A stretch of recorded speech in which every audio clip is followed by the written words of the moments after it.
अस्सलाम वालेकुम dear student. एक दफ़ा फिर नई वीडियो के साथ आप लोगों की खिदमत में हाज़िर हुआ हूँ। डियर स्टूडेंट, अभी रिसेंटली जो पाक नेवी के लिए जिन स्टूडेंट ने टेस्ट पास किया था, तो और वो लोग जो है ना शॉर्ट लिस्ट भी हो गए हैं बहुत सारे। अभी वो परेशान हैं कि हमारा फ़िज़िकल में क्या होगा, फ़िज़िकल में किस किस चीज़ का टेस्ट होता है और इसका प्रोसीजर क्या है। तो आज का वीडियो ये इसी के बारे में ही है।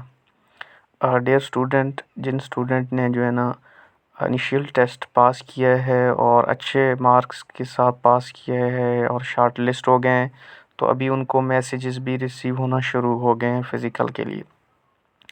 डियर स्टूडेंट, अगर आप फ़िज़िकली फ़िट हैं तो आपको परेशान होने की बिल्कुल भी ज़रूरत नहीं है। सबसे पहली बात तो ये है कि जो हाइट है यानी कि कद, उसमें तो किसी भी किस्म की कोई कंप्रोमाइज़ नहीं होती।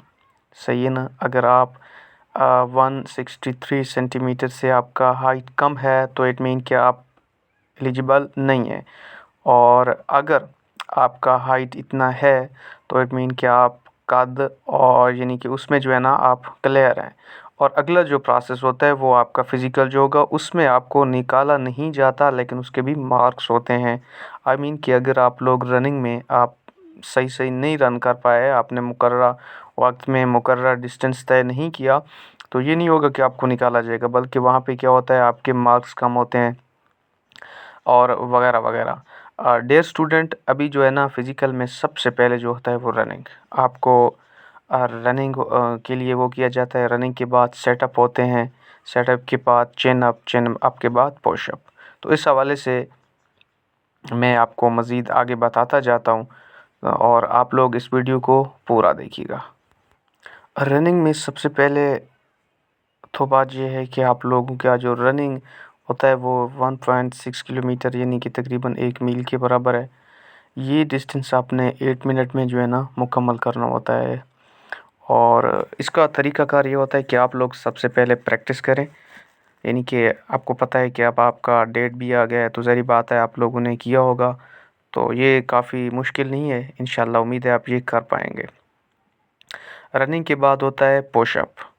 पुशअप 15 पुशअप करवाए जाते हैं आप लोगों से, और ये जो है ना इनका एक प्रॉपर तरीका होता है। कुछ स्टूडेंट ऐसे होते हैं जो वहाँ पे नहीं कर पाते, फिर वो जो उधर एग्ज़ामिनर होता है, यानी कि वो जो फ़ौजी उधर ठहरा होता है जो आपकी पुशअप्स आपसे करवा रहा होता है ना, तो वो आपको बार बार कहता है कि ऐसे नहीं ऐसे करें, ऐसे नहीं ऐसे करें।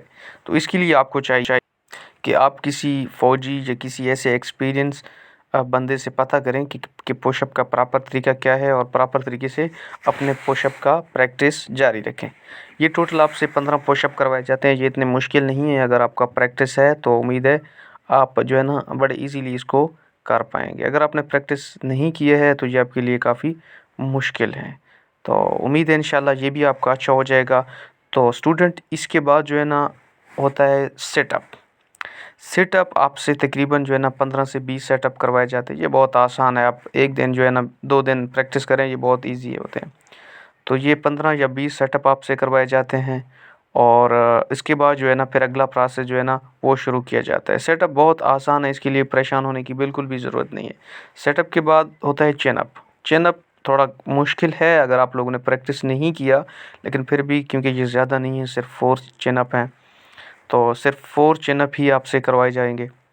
लेकिन एक बात है कि अगर आपका प्रॉपर तरीका नहीं है तो बार बार आपको तंग किया जाएगा कि हाथ ऐसे नहीं ऐसे पकड़ो, जो है ना आपका ये जो चेन है इसको ऊपर करो, ये वगैरह वगैरह चीज़ें होती हैं कुछ। तो जो है ना आप प्रॉपर तरीके से इसकी तैयारी करें, तो इसमें भी कोई इतनी पेचीदगी नहीं है, इधर उधर की बात नहीं है। इंशाल्लाह ये भी क्लियर हो जाएगा। तो ये चीज़ें हैं दोस्तों आपके फ़िज़िकल में। फ़िज़िकल इंशाल्लाह आपका क्लियर हो जाएगा अगर आपको जो है ना आप फ़िज़िकली फ़िट हैं, आपका हाइट क्लियर है, रनिंग का भी प्रैक्टिस है, सिटअप, चिन अप, और जो है ना इन सब चीज़ का अगर आप पुशअप का प्रैक्टिस है, तो उम्मीद है आप लोग क्लियर हो जाएंगे। और इसके बाद फिर आप लोगों का जो है ना मेडिकल का जो है ना मेडिकल प्रोसेस जो है ना शुरू किया जाता है। तो उम्मीद है अल्लाह आपको कामयाब करे। मेरी दुआएं आपके साथ हैं। वो कहते हैं ना कि प्रैक्टिस मेक्स मैन परफेक्ट। जितना भी आप प्रैक्टिस करोगे तो उतना ही आपका अपना फ़ायदा होगा। अगर आप प्रैक्टिस नहीं करेंगे तो उस दिन आपके लिए बहुत परेशानी का बायस बनेगा। प्रैक्टिस करें। और अपने टेस्ट की तैयारी करें। शुक्रिया।